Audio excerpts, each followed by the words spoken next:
read it. When I listened to the piece. Do you have leg room? No. Fine. Action. Okay, somebody tell a funny story to break the mood. We are going to do a Red Bull event 22nd of May. No, that's not funny. That's actually... That's promotion. That promotion. Everybody has strengths and weakness.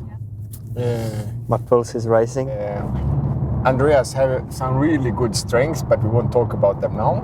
And he has some huge weakness. Oh, okay. Yeah? Food. No. Also.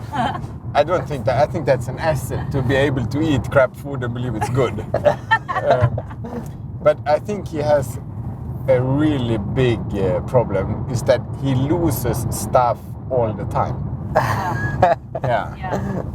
And we went for this Italian trip, picking up go-karts. We were tired, in a good mood. And since then he had been hunting a pair of underpants.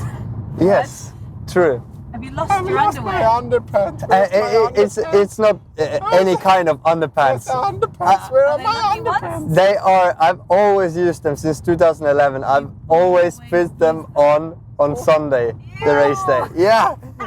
And you know what's written on them? European champion 2011. So since that time, I've used that for every event. And I had them in your camper. I took a shower. I put them to get dry. And Your underwear. in the shower.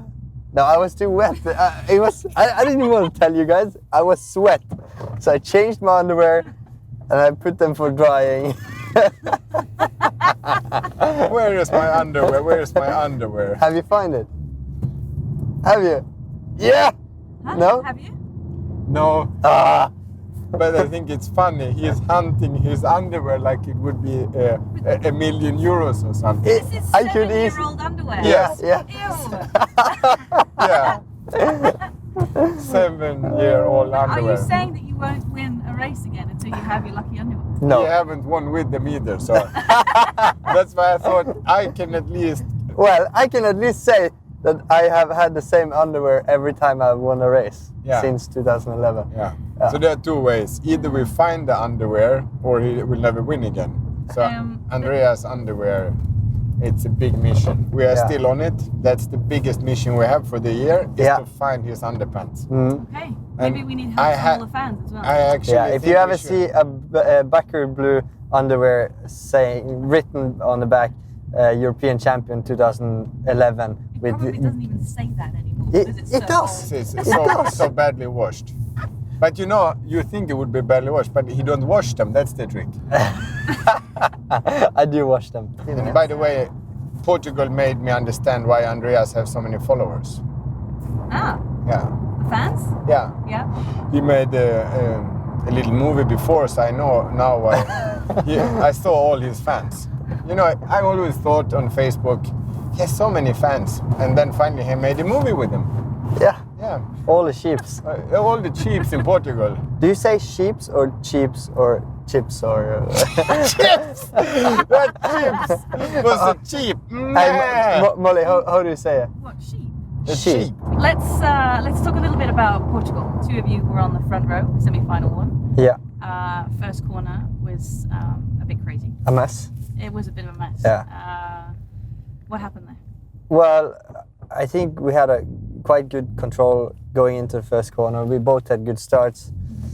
Going to turn one, everything went off their plan, and all of a sudden, Kevin Hansen believed Matthias was going to the joker, so he crashed into his rear bumper.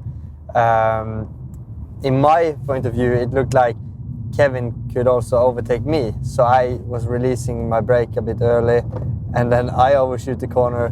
Matthias got pushed wide. Johan passed me on the inside, and all of a sudden we weren't in the lead of the race anymore. So the semi-final was a bit chaotic. Matthias didn't get through because he lost so much in the first lap,